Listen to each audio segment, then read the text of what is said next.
Yo, what is going on, everybody? Welcome back to my YouTube channel. It's your boy J-Lib doing a 2023 NFL Round 1 Draft review and grade video. Today, the day I'm recording, so we just finished the NFL Draft Round 1, and it was crazy. We had a bunch of trades, a lot of crazy picks, a lot of random, kind of surprising picks, a lot of more basic picks. Crazy day one, and in this video I'm going to be going over every single pick there was today, grading it, giving you guys my thoughts and comments on it, and then at the end I will also give each team who had a pick in the first round a grade based on how they did. So I'm very excited. Crazy. I'm recording this video at like midnight the day of the first round, so the day this is going up, the next day on Friday is when day 2 is going, so like rounds 2, 3, and 4. So I will be getting a video on those rounds on Saturday, the day after.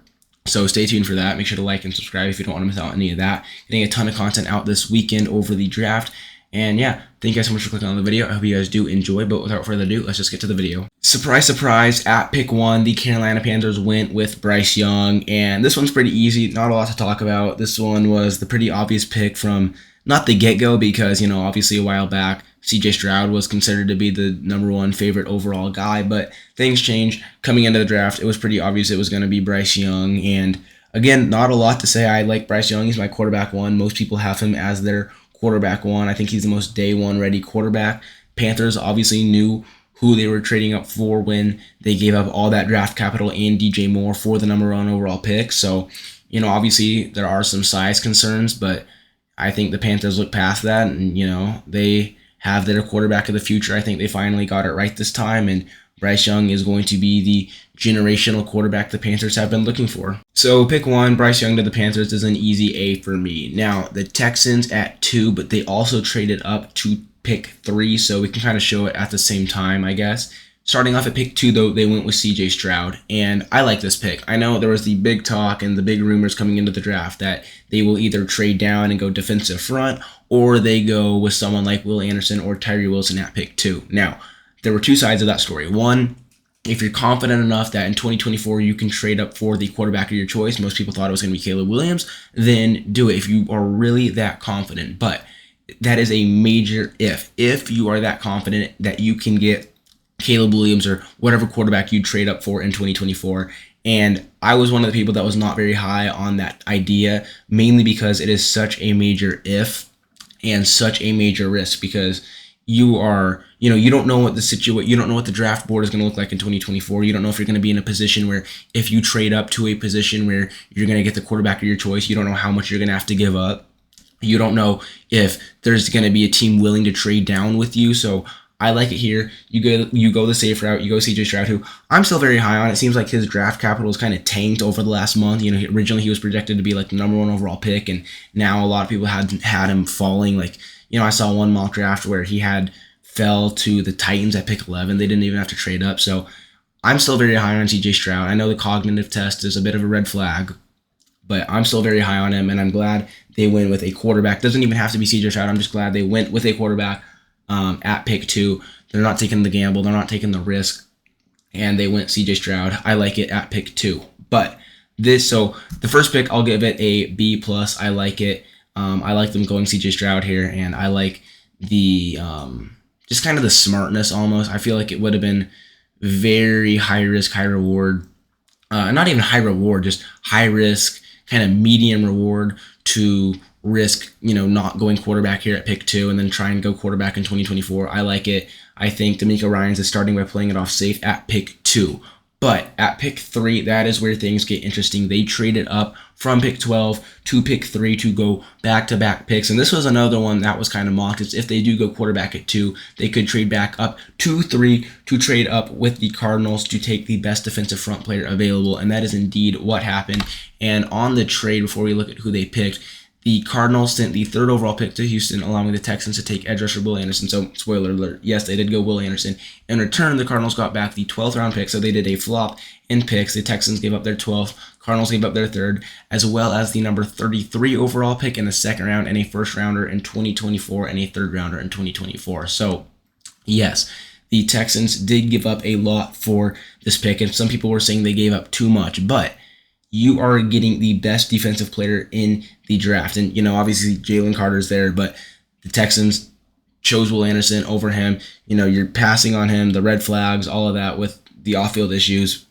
you are getting your true favorite, best defensive front player in the NFL who's going to make an immediate impact on a defensive front that desperately needs help. I'm a major fan of this, and I think DeMeco Ryans is making an immediate impact in Houston, kind of putting his thumbprint in Houston, and I like it. I like the trade up, and again, obviously the argument is, oh, you gave up a lot, gave up too much. You could have traded up to like 7 to take someone like Tyree Wilson. Maybe Will Anderson fell. I like it. You're playing aggressive. You see a guy that you really like, you trade up and you be aggressive. And then on the Cardinals side, I think it's a great move by them. I'd give it an A+. You trade down. You got a lot of great draft capital for next year and this year.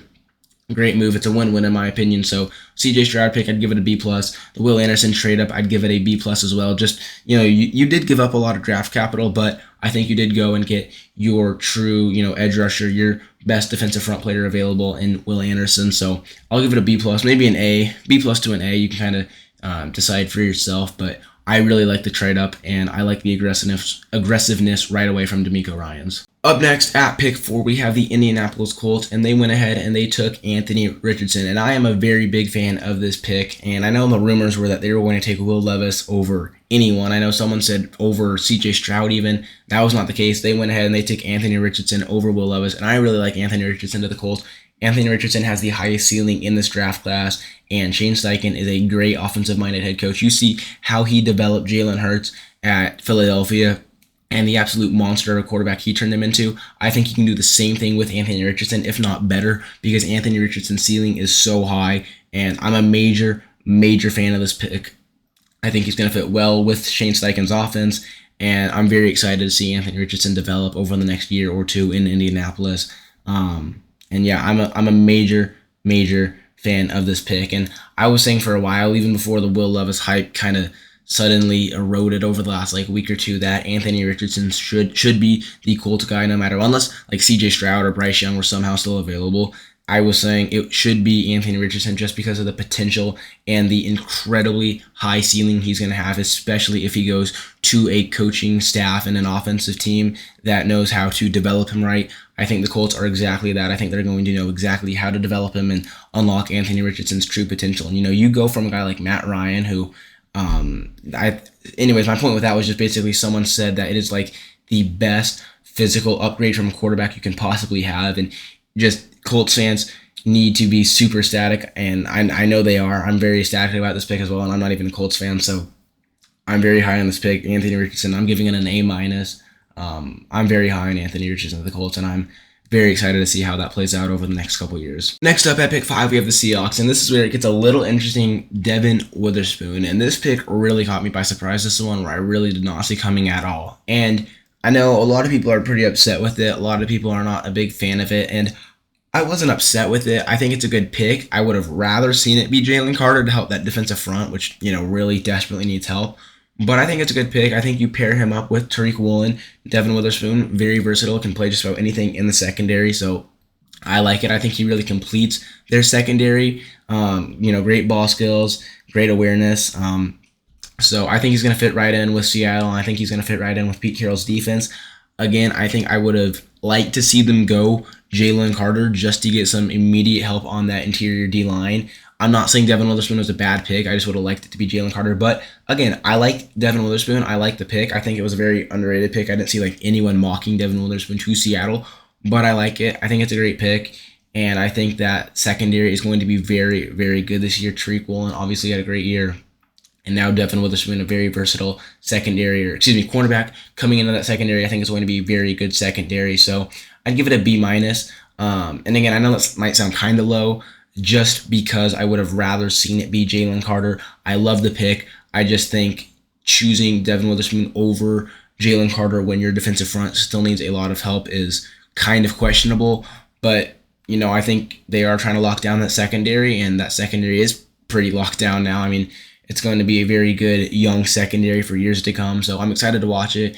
I've said it a bunch of times, obviously. Maybe even Tyree Wilson, there were reports that he could have been the Seattle Seahawks guy, and they were really high on him. But I like Devin Witherspoon, and I like the pick, so B- for that. Up next at pick 6, it is not the Detroit Lions. The Arizona Cardinals actually traded back into the top 10. If you guys remembered from earlier, at pick 3, the Texans traded up with the Cardinals. So the Cardinals took the 12th overall pick, and then Texans traded up to pick 3. Well, if actually I'm not going to show the Lions pick, but the Cardinals actually traded back into the top 10. They actually traded up with the Lions. The Lions traded down to pick 6. The Cardinals basically just gave up their 34th overall pick because they had the 33rd overall pick, which they acquired from the Texans just a moment ago from the other trade. So they traded back up to pick 6, gave up the 12th pick and the 34th overall pick for the 6th overall pick. So good trade down by the Lions. I like that. And the Cardinals traded up for Paris Johnson. And I really like this. I like the idea that they were able to get some draft capital and then trade up and still get a really good tackle. And there were reports that they might have just stayed at 3 if no one wanted to trade down and still take Paris Johnson. And this is an interesting one. So again, I did like the trade down and the trade up, to kind of get some more draft capital. I do think the defensive front needs major help, and really all over. Budda Baker's requested a trade. That defensive front needs help everywhere. J.J. Watt retired. Zach Allen left. I mean, you could have gone someone with Tyree Wilson. Jalen Carter's still on the board. So I was a little surprised, especially with Jonathan Gannon being a defensive-minded coach. I was pretty surprised they didn't go with someone on the defense, period. I mean, it could have been, someone in the secondary. It could have been Christian Gonzalez even. So I think that was kind of questionable. Now, I do like Paris Johnson, and I like that they're going all in on Kyler Murray. I stuttered there, but I am glad they are going all in on Kyler Murray. I think protecting him needs to be a major focus this offseason because obviously his O-line was horrible last year. I do like Paris Johnson. He can play right tackle, left tackle, guard. You can kick him in to wherever you want pretty much and develop him wherever. So I like the pick. I'll give it a C+. I'm not super high on it just because I think I wasn't a big fan of them giving up the draft capital they just got to trade back in to the top 10. But again, I liked it. I mean, it's kind of a conflict because on one hand, I really like they were able to trade back in and take Paris Johnson and kind of help improve that O-line and protect Kyler Murray. But at the same time, I thought they gave up a bit much, for Paris Johnson. I thought they gave up a bit much to trade in. So take it how you want. I'll give it a C+. I like it. I like the move. I just think maybe a third rounder would have been better because it kind of, it's kind of like disregarding the draft capital you got from the Texans. But I still like the pick, so I'll give it a C+. Not a bad pick. I think maybe a third rounder would have been better to go with the 12th overall pick. Next up at pick 7, we have the Raiders, and they went with Tyree Wilson. And this is an interesting one because Tyree Wilson had that foot injury, didn't recover in time for the combine, and some people were wondering, would that hurt his draft stock? Clearly, it did not for the Raiders. They were very high on him, and they went with him at pick 7. Now, I like it, but I also don't like it. I think the part where I don't like it is seeing Christian Gonzalez still on the board and then passing up on him. The Raiders desperately need help in the secondary, and I think Christian Gonzalez is the perfect kind of physical alpha-type cornerback that you need when you're looking to improve your secondary. But at the same time, I think that defensive front is going to be very good. I think Maxx Crosby and Tyree Wilson is going to be one of the best defensive front duos in the NFL for several years to come.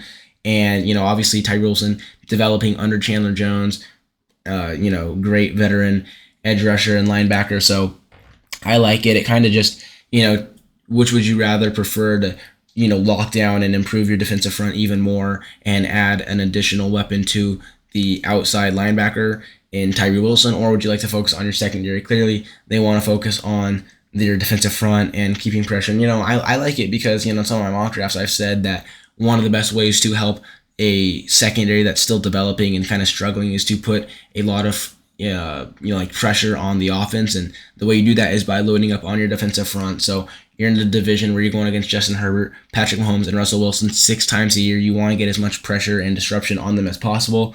Tyree Wilson, exactly the type of person to do that. Explosive off the line, incredibly high ceiling. So I like the pick. I'll give it a B-. Again, I think I would have preferred to see them go Christian Gonzalez just because that secondary really is struggling, but I'm also a fan of them really improving that defensive front and getting Maxx Crosby kind of like a duo almost and creating a very lethal duo. So I don't hate the pick. I just would have preferred Christian Gonzalez, but I'm still a pretty big fan of it. I still like Tyree Wilson to the Raiders, so I'll give it a B-. Next up at pick 8, we have the Falcons, and who are they going to take? Jalen Carter is on the board. That should be a no-brainer, right? No, they go with Bijan Robinson. This is one of my least favorite picks of the day one. I do not get this pick at all. And again, I know Arthur Smith loves his running backs. I know he values them a lot more than most coaches, but to me, this is one of the worst picks you could have possibly had in this draft. You already have Tyler Algier, had a great rookie season, only going to improve, only going to keep growing and developing. There was just no value here to take Bijan Robinson. Jalen Carter was on the board. There are two major things you could have done. You either A, could have taken Jalen Carter to get some immediate improvements and upgrades on that defensive front, or you could have traded down because, as we're going to see, there was a team who was desperate to trade up for Jalen Carter, and they did. So you could have gotten draft capital and even still taken Bijan Robinson a few picks later if you wanted to, but there was just no value at taking Bijan Robinson at pick 8. You could have taken Jalen Carter for yourself. You could have gone with someone like an edge rusher, Nolan Smith, who the Falcons were really high on, Lucas Van Ness, get some immediate help on that defensive front. You could have gone with Christian Gonzalez and locked down that secondary even more. You could have turned to the offensive line, get Peter Skronsky, get some more help on that O-line, get there were mocks that they could even go with like Jackson Smith and Jigba, get another receiver. So many options and so many things. I am not a fan of Bijan Robinson at all to the Falcons. And I'm not saying Bijan Robinson is going to be bad there. I think he and Tyler Algier will be one of the best running back duos in the league. And I think, Bijan's going to have several 1,000 plus yard rushing seasons to come. But that is not what the Falcons need right now. They already have Tyler Algier, a great, versatile running back. You don't need to go out and get another running back right now when you have so many other needs on the defensive front. Your offense, there's uncertainty at quarterback. You could add another receiver, just so many things to do. I'm not a fan of taking Bijan Robinson here at pick 8. I'm giving it a D-. I'm not a fan of it at all. And again, I'm not saying Bijan's going to do bad. I think he's going to have an immediate impact on Atlanta, but just not the impact you're looking for. Next up at pick 9, we have the Eagles. That is right, the Eagles, not the Bears. The Bears traded down one with the Eagles, so the Eagles could trade up, and they took Jalen Carter, a Howie Roseman classic, trading up for a defensive front. Last year they did this with Jordan Davis. History repeats itself, and they trade up for Jalen Carter, and I absolutely love this pick for Philadelphia. They are bringing the entire Georgia defense with them to the NFL, and the Kobe Dean, Jordan Davis, and then we'll see another defensive front player from Georgia in the later first round, who you guys probably already know who it is, go to Philadelphia, as well as Jalen Carter. I think Philadelphia probably had the best draft in the first round this year. They killed it. They hit a home run, and Jalen Carter, I love it. They only had to give up a 4th rounder in 2024, as well as the flip-flop in picks. I think it was a steal. I think it was a fleece on the Bears. And if I'm the Bears, I don't know how I would be able to stomach giving up Jalen Carter for a 4th rounder in 2024. And the only time I said I would be comfortable if if the Bears did not go tackle is if Paris Johnson was off the board, so you're not getting the best tackle, and Jalen Carter was on the board. Both of those things happened. Jalen Carter is right on the board. Paris Johnson, you don't have to worry. You're not missing out on the best tackle. He's already off the board. But instead, you trade down and you miss out on Jalen Carter on a defensive front, on an interior D-line that desperately needs help. I don't really know what the thought process was there for the Bears. Great move by the Eagles. That defensive front is going to be so good. It was so good last year in 2022. It's going to be even better in 2023, as we see with this pick and the other pick they have in the later first round. I'm very excited. I think it was an A+ for the Eagles, if I'm being honest. I'd give it a straight up A++. I absolutely love it for the Eagles. Next up at pick 10, we have the Bears. Now, this is one where I'm not very high on it at all because I like Darnell Wright. I like him because he can play left tackle or right tackle, primarily right tackle. He played right tackle last year in Tennessee. I believe, if I'm right, he played right tackle 2 years in Tennessee and left tackle 1 year at Tennessee. So he is versatile in the sense that he can potentially play left tackle, but I would be much, much higher on the on the Bears staying at pick 9 and taking Jalen Carter if Paris Johnson is already off the board, which he was. I like Darnell Wright, but I think Paris Johnson is better for the Bears. He can play left tackle primarily. He can play right tackle, but he can also be kicked into guard. But again, he's a primarily left tackle offensive lineman. I think that's what you want, is someone who's primarily on the left tackle to protect Justin Fields' blind side. But if you want to and kind of move him around, you can put him in the guard or you can put him at right tackle. Darnell Wright is probably going to be limited to right tackle. Again, he could try at left tackle, but he'd be developmental there. I think he's more of a plug and play at right tackle. So it's not that I don't like Darnell Wright, but I don't think the Bears are looking for someone who's kind of a developmental type tackle right now. I think they need an immediate impact tackle on the left tackle. and I think Paris Johnson would have been that. Paris Johnson's not on the board right now, so I'm not looking at another tackle. I'm looking at Jalen Carter. He is still on the board, and instead you trade down for a 4th rounder in 2024 and take Darnell Wright, who would play primarily right tackle. I'm not a fan of that at all. I think if you wanted to go tackle at pick 9, even if Jalen Carter is still available, that would be one thing. Go with someone like Broderick Jones and get a true left tackle. But I do not understand taking a right tackle at pick 10 when you could have had Jalen Carter at pick 9. I do not get it. And if I'm the Bears, I'm giving that a C-. Just the whole thing, the trade down and then taking Darnell Wright as opposed to a pure left tackle in Broderick Jones. So I'm not a fan of it. And again, I like Darnell Wright. I'm very high on him, but I don't think he's the answer to the Bears' problems right away. I think I'm not a fan of Darnell Wright to the Bears. So I'm giving the Bears a C- for the trade down and the pick of Darnell Wright combined. I think it's a C-. I think just the fact they missed out on Jalen Carter for Darnell Wright kind of tells you everything you need to know about that, and I'm not a fan of it. Next up at pick 11, we have Peter Skoronski to the Titans. This is one of my favorite picks in the draft because I've mocked it about 1,000 times, and I know if you guys watched any of my other mock drafts, it was very kind of repetitive. I had Peter Skoronski to the Titans in almost every single mock draft. I was someone who was very against the Titans trading up for a quarterback. If anything, I think the Titans should have traded down. I'm fine with him staying here, though, and taking Peter Skoronski. I like him mainly because he's very versatile. You can try him at left tackle, see if that works, put him at tackle. If it doesn't, if the rumors are true and that he's too small, too short to play tackle, just kick him into guard. He's going to make an immediate impact wherever he is, and on that Titans O-line that needs help everywhere, I think having a guy where, you can kind of move him around and versatile is exactly what you need. So I'm a very big fan in this pick. I think Peter Skoronski is perfect. And again, Will Levis is on the board. I was very nervous they would take Will Levis at pick 11, but there were a lot of insiders who were saying the Titans are not high on Will Levis at all. So I was very glad they passed on him. They got Peter Skoronski, and they are looking to address the biggest issue really on that team and that offensive line. So I'm very glad they went with Peter Skoronski. I like it. And again, you could have gone receiver. I don't think that would have been a bad pick either, but I think Peter Skoronski still on the board, bringing that versatility to that offensive line is exactly what they need. So I like it. I will give it a B+ at pick 11, Peter Skoronski to the Titans. Next up at pick 12, we have the Lions, and in my opinion, this is the worst pick of the night. You had Detroit Lions, they traded down, and they took Jahmyr Gibbs. Not even Bijan Robinson, not even the best running back in the class. You traded down, and you took Jahmyr Gibbs. I think this is the worst pick of the draft so far. Christian Gonzalez is still on the board. You can replace Jeff Okudah and lock down that secondary. You could have gone pass rusher. You could have gone Kalijah Kinsey. You could have gone Lucas Van Ness, Nolan Smith, someone on the defensive front. You could have even gone tight end. You could have even gone Dalton Kincaid and replacing TJ Hawkinson. So many ways to go, and you spend your 12th overall pick on Jahmyr Gibbs. And I think it's so disappointing. You traded down. You got the extra second rounder. You got the draft capital. Christian Gonzalez is still on the board, and you choose Jahmyr Gibbs. And I was originally thinking Jahmyr Gibbs was going to go to maybe the Chargers, the Cowboys, maybe the Bills, maybe the Saints even. But I just do not understand why you would take a running back here. Sure, I'm not very high on DeAndre Swift anymore. He's always injured. DeAndre Swift might be on the trade block soon, but you just paid David Montgomery, who is a solid back. I don't understand this pick at all. And we'll see in a couple other picks. The Lions really had another awful pick, and I don't really know what happened with the Lions this draft so far, but I was not impressed with them at all.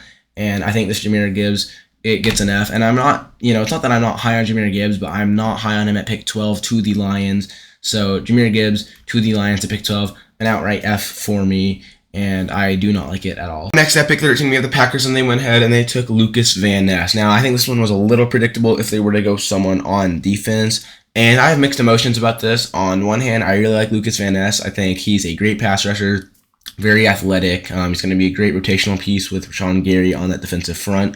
But the other thing is I would have much rather wanted to see the Packers potentially go tight end here, maybe even wide receiver. I know the Packers don't typically draft wide receivers in the first round, but I think with Jordan Love coming in, and really your only two main wide receivers right now are not Allen Lazard, Christian Watson, and Romeo Doubs. I think you definitely need to add a third wide receiver to that team. Potentially, you could have gone tight end, get someone like Michael Mayer, Kincaid. Dalton Kincaid was on the board, so I think it's going to be interesting to see how they do in rounds 2 through 4 today. I think they're playing the board well. Last season they drafted Christian Watson in round 2, so guys like Jonathan Mingo, Jalen Hyatt, Cedric Tillman are all still on the board. Michael Mayer is still on the board as well, so I think they're going to play the board and see how they go. But if the Packers can manage to land, a guy like Jalen Hyatt, Michael Mayer, get some help on that receiving core, then I'm going to love this pick because they do need help on that defensive front.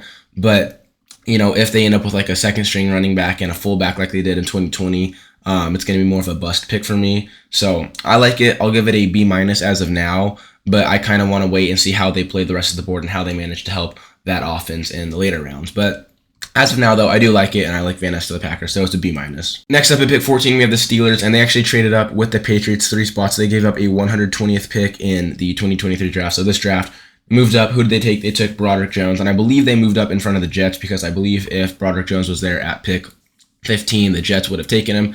I like it. That interior offensive line for the Steelers has gone very good this offseason. Now you go ahead and you add a staple left tackle who can be an instant plug and play. And I really like it. I think protecting Kenny Pickett has to be priority 1. I know you could have gone cornerback here as well, too, with Christian Gonzalez still on the board, Joey Porter still on the board.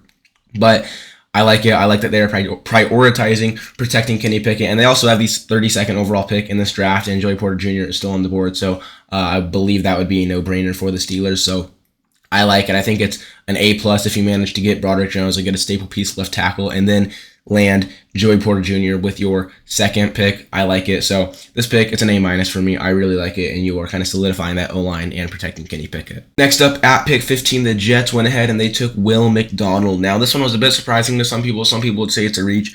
I like it, though. I think he's going to be a great play disruptor, great pass rusher. He's very explosive off the first step, and I like him. He's going to be a rotational piece with Quinnen Williams, and he also has the tools to be disruptive against the run. And, you look at how good that AFC East is, the Jets, I like it. They're focusing on defense, solidifying that defensive front to kind of give hell to some of the other quarterbacks. And now with Aaron Rodgers, someone said, they're going to be pushing deep into the playoffs and pushing for playoff runs. You need to lock down that defense versus quarterbacks like Joe Burrow, Josh Allen, Pat Mahomes. And I like Will McDonald, an absolute play disruptor, and I like it. I'll give it a B+ for the Jets.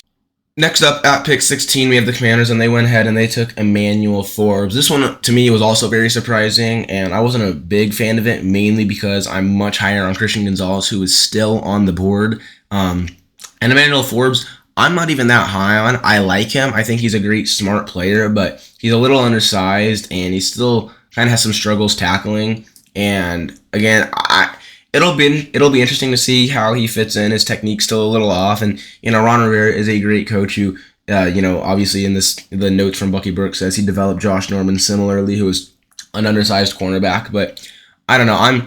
I'm still curious to see how it goes. I think if you wanted to take Emmanuel Forbes and Christian Gonzalez wasn't there, that'd be one thing. But to pass on Christian Gonzalez for Emmanuel Forbes is interesting.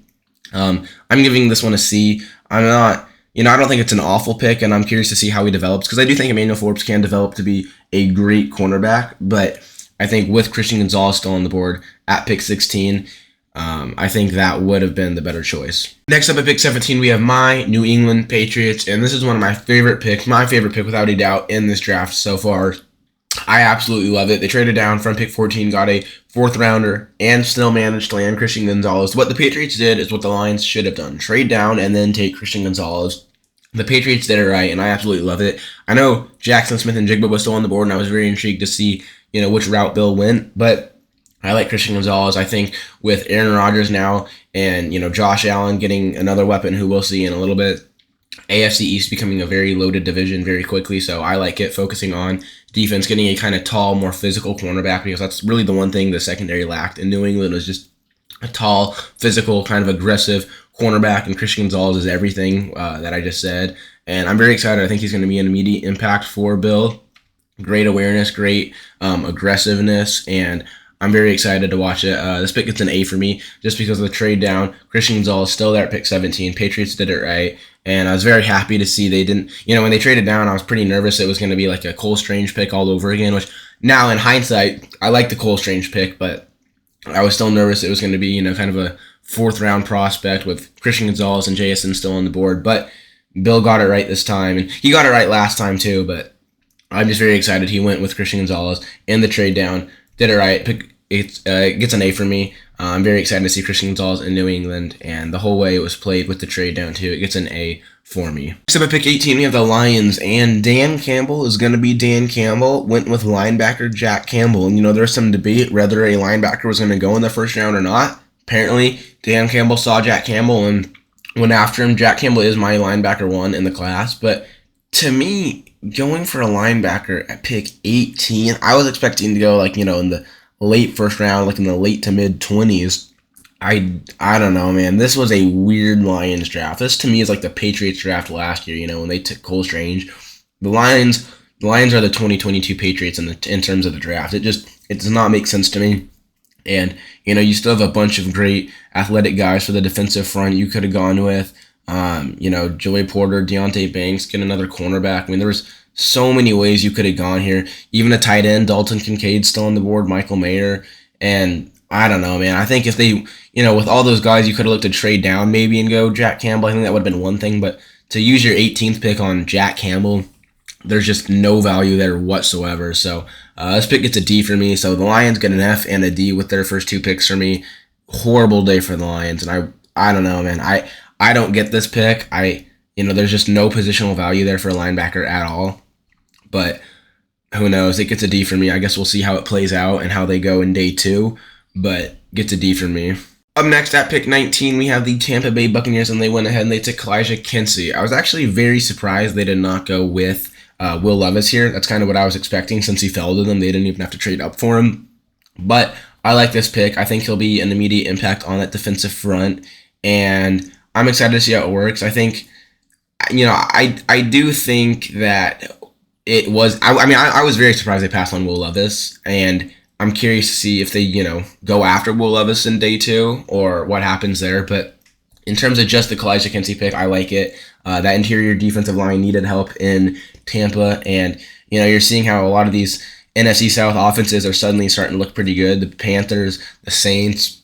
So, now with the Falcons getting Bijan Robinson, so I think the Bucs saw that and say they need to address the defensive front, and specifically in this one, the interior defensive line, to make an impact on some of these offenses. They're going to be playing 6 times a year in total, so I like it. It gets a B for me, but I am very interested to see if they go after Will Levis in day 2 or not. Next up, at pick 20. I don't know why I said pick 3. At pick 20, we have the Seattle Seahawks, and they went with our first wide receiver off the board in Jackson Smith-Njigba, and I absolutely love this pick. You got Devin Witherspoon at pick 5, a versatile cornerback. Now you go ahead, you focus on the offense, and you get Geno Smith, a wide receiver 3 in Jackson Smith-Njigba, and I really like him. I think he actually probably will play a lot more in the slot. Obviously he's versatile and you can kick him out wide, but I think he's probably going to play a lot in the slot and kind of control that middle of the field in Seattle.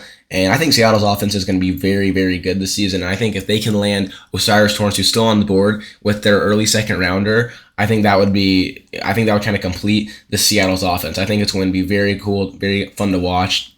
And I'm very excited to see Jackson Smith-Njigba under Tyler Lockett and DK Metcalf, how he develops and, the impact he has there right away. So I give it an A. I'm very, very high on this pick, and I'm very happy for Jackson Smith-Njigba. Being an Ohio State fan, I was kind of sad the Patriots didn't get him, but I am very excited that Seattle got him, and I'm very excited to watch that offense. Next up at pick 21, we have another wide receiver off the board, Quentin Johnson to the Chargers, and I like it. I was a little surprised it wasn't Zay Flowers to get some speed, but I like it. I think Quentin Johnson's kind of like a mini Mike Williams. He's tall, he's physical, he's athletic. And I think that under Keenan Allen and Mike Williams, I think he'll develop, learn, and I think he's going to turn into a monster. I know some of it, his ball skills were a bit of a question, and how he's going to have to develop. I think that was a bit of a question as well. But I think, like I said, under Keenan Allen, Mike Williams, and Joshua Palmer, kind of sitting there as like a wide receiver 3, kind of 4 type guy, I think he's going to develop fine. I think under, Kellen Moore and Justin Herbert's offense, I think he's going to develop, and I think he's going to turn into a freak wide receiver. And like I said, I think he's going to be kind of like a Mike Williams 2.0. So I'm very excited to watch it. Gets a B+ for me, Quentin Johnson to the Chargers. Next up at pick 22, we have the Baltimore Ravens, and they went ahead and they took a wide receiver in Zay Flowers. And Ravens fans, that offense is going from 0 to 60 real quick. Just, a day ago, you had the record-breaking news of Lamar Jackson's $260 million contract. Now you're getting him a wide receiver 1, or at least a very explosive, fast receiver. I don't really know how he's going to work in with OBJ and Devin Duvernay and Rashad Bateman and all those guys, but I'm very excited to see him play. I think he's going to make an immediate impact, probably wide receiver 1 or wide receiver 2 at lowest. I'm very excited. Zay Flowers to me is going to kind of work with like a Marquise Brown type style in Baltimore when Marquise Brown was there, just explosive, incredibly fast. And he said in his like post-game interview or post-draft interview, he's going to be scoring touchdowns, and he's going to be, every time he gets the ball, there's a possibility that he's going to be scoring touchdowns, which is completely true. And I'm very excited to watch Zay Flowers mesh with Lamar Jackson. I think that offense is turning, like I said, 0 to 60 very fast. I think it's going to be very good, and I'm very excited to watch it in this upcoming season. I was a little surprised they didn't go cornerback, but, looking out, I'm sure that, after extending Lamar Jackson, they want to make him as happy as possible and take the best wide receiver available, and they went ahead and they took Zay Flowers, and I'm very excited to watch him and his explosiveness in Baltimore. Up next at pick 23, another 4th wide receiver off the board, Jordan Addison to the Vikings. This one was mocked a bunch of times as well, and I like it. I think he's a versatile wide receiver who's going to be great alongside Justin Jefferson, and I think that, you can put him on the slot or you can put him out wide. Wherever he goes, he's going to be making an impact, and I think that wide receiving core with, Justin Jefferson and Jordan Addison, and then, you have TJ Hawkinson as well. I think that's going to be a great receiving core, and I think that's going to be one of those receiving cores a lot of teams like fear to face, and especially Jordan Addison and Justin Jefferson. That's immediately, I think, going to be one of the best wide receiver duos in the league. And, I know there's some major defensive issues for the Vikings, but that offense is going to be great, and I'm very excited to see how it works. So it gets a B+ for me. I like it, and again, there are the major defensive issues for the Vikings that they need to address, but I think the opportunity to take Jordan Addison and pair him with Justin Jefferson was too hard to miss. So I think it gets a B for me. Up next at pick 24, we have the Giants, and they traded up one spot with the Jags to go ahead, and they took Deonte Banks, and I like it. I think you saw all 4 wide receivers get taken right in front of your eyes, so you go ahead and you address the second biggest need on your team, and that is secondary, and, specifically here, cornerback. You lost Julian Love. You need a cornerback too, and you go ahead and you address it in Deonte Banks. I think he's going to work well with that defense. I think, he's great in man coverage, great combination of size and speed, very athletic, and I like it. I like the aggressiveness by the Giants, and you know what? We just saw all 4 wide receivers get taken before, so we got to be aggressive and go out and get the best player available for us, and they did. They went out and they got Deonte Banks. I like it. Gets a B. Unfortunately, I would have rather seen them get a receiver there, and help that offense continue to grow, but it's all good. I do like Deonte Banks, so it gets a B. Next at pick 25, we have the Bills. They actually traded up with the Jags as well. They gave up a pick 130, and then they flip-flop picks as well. They traded up for Dalton Kincaid. Now, I think this is interesting. I like it, but I also don't like it. I think they jumped in front of the Cowboys. I think if Kincaid was there to the Cowboys at pick 26, he would have been a no-brainer for them with Bijan Robinson off the board. I like it. I like the aggressiveness. I think I would have preferred them to sit there and maybe take like a guard. I think that O-line really needs help. And, I'm curious to see how they play it in day 2 because obviously Cyrus Torrence still on the board. A lot of those interior offensive linemen are still on the board. So I'm kind of curious to see how they play it. I don't know about this one. I like Dawson Knox. Obviously, he kind of had a down year, didn't have a very productive year last year, and I think getting Dalton Kincaid is kind of like the Patrick Mahomes, Travis Kelce of Buffalo, with Josh Allen and Dalton Kincaid. So I'm curious to see how it works. I think it's definitely going to really versify that offense, and everyone was saying they could get another slot receiver. I would have liked to see that as well, but I'm not hating on the pick, but I'm also not loving it. I'll give it a C+. I think, I'll give it a C+. I don't hate it. I don't love it. But I do think the potential with Josh Allen, Dalton Kincaid, Gabe Davis, and Stephon Diggs is very high, and I'm very excited to see that offense. But I do think there are some big needs they need to address in day 2 in order to help that offense reach its full potential. Next at pick 26, we have the Dallas Cowboys, and they went with Mazi Smith for the interior defensive line, and I like it. Just saw all the receivers get swiped before your eyes. You saw Dalton Kincaid get taken right before you, so you turned to your biggest need available, Mazi Smith, who will instantly make an impact on that interior defensive line. I like it. And, he has time to develop. He has places where he needs to develop, but I think he can develop into a huge playmaker under Dan Quinn, and I'm very excited to see him get to work. And, again, I think it is a bit of a bummer the Cowboys didn't land a tight end or, a receiver in the first round, but guys like Michael Mayer still on the board, Jalen Hyatt, Jonathan Mingo, if they want to go receiver. But I like this pick. It's a B+ for me. Get some immediate help and immediate impact on that defensive front, and I like it. I like Mazi Smith to the Cowboys, so it gets a B+ for me. Up next at pick 27, we have the Jacksonville Jaguars, and they traded down twice to get pick 27, Anton Harrison. This is an A for me.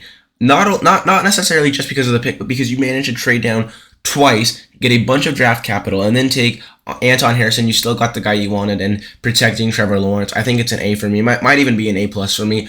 I absolutely love it. You traded down twice. You get an offensive tackle, protecting him. I was a little surprised to see him go in the first round. I know a lot of people said they kind of had him slipping into round 2 potentially, but the Jaguars saw who they wanted, saw that the market probably wasn't very high for him, so they managed to trade down twice, which I think was very smart, and get an immediate left tackle to protect Trevor Lawrence. I like it. Harrison, who's very athletic, and I'm very excited to see how he molds in with that Jags offense, and I like it. It's an A for me because not only because of Anton Harrison, but I like the trade downs and getting the extra draft capital as well. So Jags get an A for taking Anton Harrison and the trade downs. Up next, at pick 28, we have the Bengals, and they went ahead and they took Myles Murphy. I was a little surprised it wasn't someone like Brian Branch or Michael Mayer, but I like this pick. I think that you have him in a rotational piece with Trey Hendrickson and Sam Hubbard. I think that defensive front is going to be very good, and like it says here in Bucky Brooks' notes, that it's going to make an immediate kind of pressure impact on some of these quarterbacks that are going to be facing in the playoffs. Patrick Mahomes, Josh Allen, and you're seeing a lot of these teams go offense. You're seeing a lot of these AFC teams getting a lot better offensively. The Bengals see that. They're already loaded offensively, so besides maybe another tight end, so they're starting to bring pressure and say, how can we disrupt these quarterbacks and these offenses? They go Myles Murphy, and I like it. I think he's going to be a great rotational piece with Trey Hendrickson and Sam Hubbard. So I'm excited to see how that plays out. Gets a B plus for me. I like it, and I'm glad Myles Murphy didn't slip to round 2 because I think he is very underrated, and I'm glad the Bengals were able to land him. Up next to pick 29, we have the Saints, and they went with Bryan Bresee. I like the pick as well. Again, I was a little surprised they didn't go with Michael Mayer either in getting another tight end, but I like it. They desperately need help on that interior defensive line, and Bryan Bresee, who is versatile. I'm very excited to see how he plays. Great hands, dynamic, and I'm very excited to see how that plays out. Again, I think, you have a good defensive front, but it's starting to age a little bit, starting to get a little old, and I think Bryan Bresee, who is very versatile, can kind of be one of those future impact players for the Saints, and I like it. I think, he was one of those players kind of like Myles Murphy who was going to go late round 1 to early round 2, and I'm glad he didn't slip either because I'm very high on Bryan Bresee, so I like it. Gets a B for me for the Saints. Again, I think you could have gone with someone like Michael Mayer, maybe get a guard, O'Cyrus Torrence, but I like Bryan Bresee and kind of keeping that interior defensive line elite, and I like it. So it gets a B. Up next at pick 30, we have the Eagles, and they managed to land Nolan Smith. A++ draft day 1 for the Eagles. A++ with Jalen Carter. A++ for Nolan Smith, bringing both of the Georgia Bulldogs home to Philadelphia. Absolutely a great draft. And now just look at that defensive front now for the Eagles. Brandon Graham, Fletcher Cox, Jalen Carter, Josh Allen, Nakobe Dean, Hassan Reddick, Nolan Smith. It is just Jordan Davis. It is going to be such an elite defensive front. It's without a doubt going to be the best defensive front in the NFL. Probably the best defense still again in the NFL next year. A+ for the Eagles. I mean, I don't even know what to say other than just it was great. Nolan Smith, who freak athlete, can develop a bit under some of those guys like Brandon Graham and Fletcher Cox for a little bit. Use them as a rotational piece. That defensive front was going to be incredible, and it was a great Howie Roseman Classic draft for the Eagles. And yeah, I mean, there's not even a lot to say. I mean, it was just such a great day for the Eagles, and I cannot wait to see this defensive front in 2023. Nolan Smith, going to be great, going to be a great rotational piece, and bringing him, Nakobe Dean, Jordan Davis, and what's his name? Shoot, I forgot his name. Jalen Carter, that's right. Okay, I just totally blanked out. But bringing all the Georgia Bulldogs, reuniting them, I can't wait. It's going to be great. It's going to be very special to watch in 2023. So A++ for the Eagles with Nolan Smith. Finally, to wrap up day 1, we have the Chiefs, and they went with Felix Anudike-Uzomah. I believe I said that right. And I like it. After losing Frank Clark in free agency, I think getting someone on the edge was very important, and Felix Anudike-Uzomah, who is a freak athlete, I like him. I think he's a great pass rusher and very productive, very high energy player, speed, average size, who gets to the quarterback very fast. I'm very excited to watch him play. I think obviously day 2 you're really going to need to focus kind of on that offense, get another tackle, try to land maybe like Jonathan Mingo or Jalen Hyatt, but I like the pick. I like it, keeping that defensive front elite, and gets a B for me. I think I was actually a little surprised they didn't go with a receiver there, kind of reach for a guy like Jalen Hyatt maybe, but I like the pick. Felix Anudike-Uzomah, freak athlete, and I think it's a good pick, so it gets a B for me. But yeah, guys, that about sums up day one of the draft. Some of my biggest winners would be the Patriots, the Eagles. I thought the Texans were winners. The Seahawks, obviously. Those are some of my biggest winners. Some of my biggest losers would be the Bears, the Lions. I thought the Bears kind of got fleeced with the Jalen Carter trade. The Falcons, I didn't like going Bijan at all. And yeah, those are really my big losers and winners.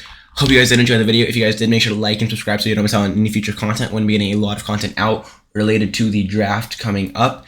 And yeah, if you guys don't want to miss out, make sure to like and subscribe so you don't miss out. Thank you guys so much for watching. It's been your boy, Jay Lay, and I'll see y'all in the next one. Peace out, everybody.